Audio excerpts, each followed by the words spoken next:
All right, here's what you already know. There are plenty of people on here that can teach you how to get rich, how to attract the perfect mate, manifest your dream life. There's plenty of people that can tell you how to build an AI empire while you sleep. But if I could offer one thing, none of this stuff matters if you don't understand and apply one principle. Your power to create your own destiny is equal to the amount of responsibility you're willing to take for your life. Unfortunately, most people choose the alternative: blame. I remember a while back, I gave a talk to a group about the power of taking full responsibility for your experience instead of just placing blame, even when that blame is justified. Toward the end of the talk, this guy sat up and he goes, "All right, I understand what you're getting at, but the way I see it, there's only so much I'm willing to take on myself. At most, I'm willing to go 50-50." I respected where he was coming from, and that's not an uncommon take. But here's what I asked. So, you're willing to outsource 50% of your well being to another person? Are you okay with knowing that other people can pull the rug out from under your peace at any moment? You're cool with that? I don't think I made any progress with him, but I'm going to turn those questions over to you. There are many things that aren't your fault. You didn't cause them, you're not to blame, but you are responsible. So there's a story of the Buddha on a 3-day journey with this angry travel companion. I don't know why he was with this person, but it doesn't matter. Throughout the journey, this angry man is going in on the Buddha with insults and disrespectful comments. And towards the end of the journey, the angry man just stops and he goes, all right. I have been rude to you this entire time. How is it that you've maintained your composure?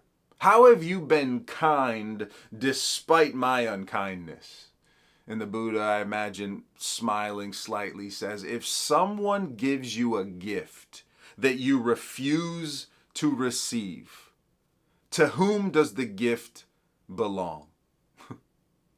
You might not like this, but frustration is a choice.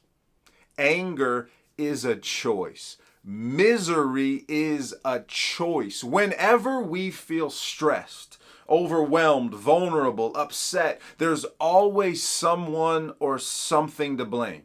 But does that ever fix the problem? No.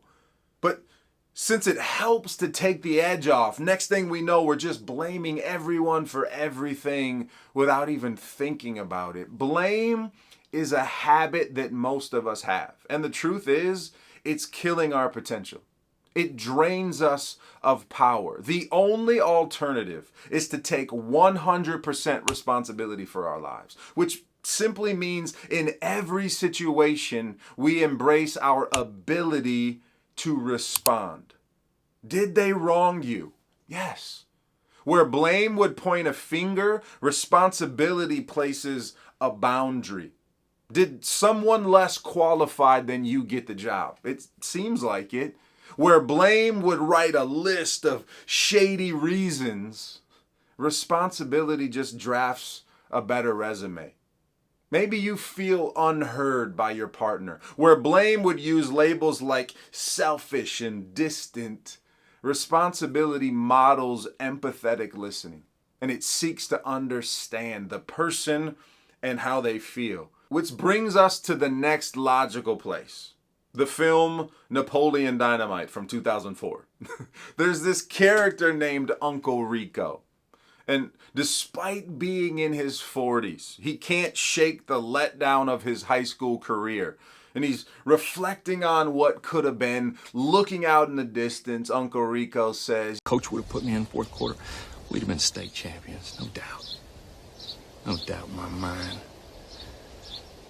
You better believe things would have been different. Literally every moment of that movie is ridiculous, which is why I love it. But that scene isn't far off from the stories we tell ourselves.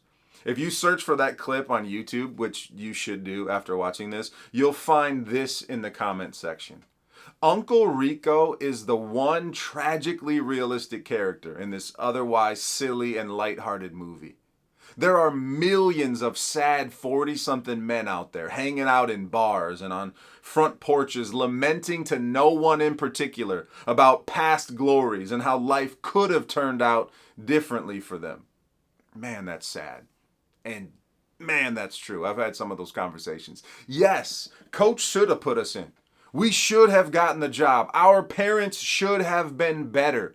Any number of these frustrations are legit, but now what? Where do we go from here? Novelist Erica Jong said this: take your life in your own hands, and what happens? A terrible thing. No one to blame. Blame is a straitjacket disguised as a safety blanket. It's a prison masquerading as a hiding place. It's the scapegoat that will never die despite how many times we try to kill it. The only way to overcome blame is to transform it into responsibility. This is your life. Have others influenced it? Have they taken it for granted? Have they possibly even tried to destroy it? Absolutely.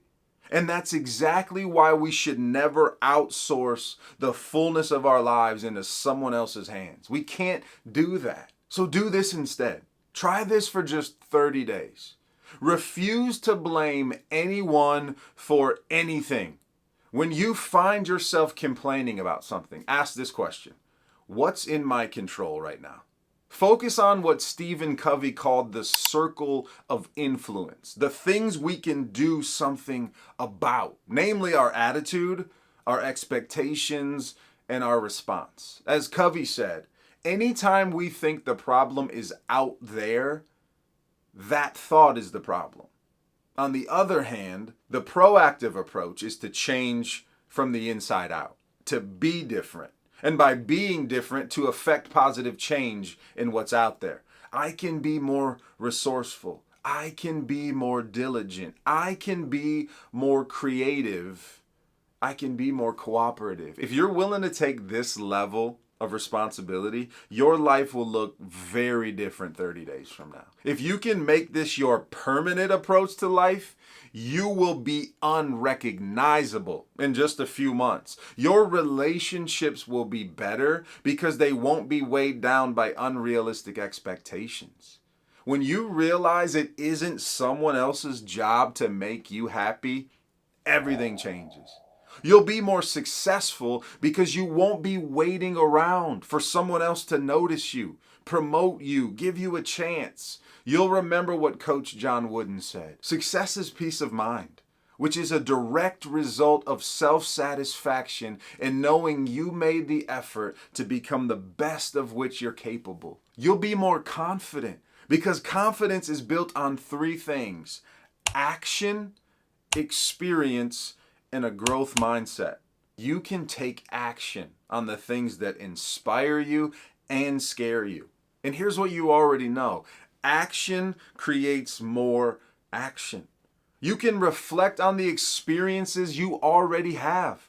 There are so many challenges you have already overcome. I guarantee you're underestimating yourself. Here's how you can operate from a growth mindset. Practice humility. Perfection isn't a thing, so give up on it. Embrace failure, and that way it can't morph into guilt or shame or bruised pride. Next, be teachable. Life is full of teachers, but too few of us are willing to be students. Acknowledge your mistakes, and they'll turn into rough drafts for success. Flat out. Keep going. Comic book artist Stephen McCraney says this: the master has failed more times than the beginner has tried. It's all part of the process. Just don't give up. And one last thing. It's important to remember that taking 100% responsibility does not mean doing it alone. Sometimes it means asking for help. It means knowing your limitations and then leaning into the power of community. We don't become ourselves by ourselves. We need each other. Here's the point. Here's the takeaway. Here's everything you need. You are one decision away from a radically different life. The question is, are you ready to take full responsibility?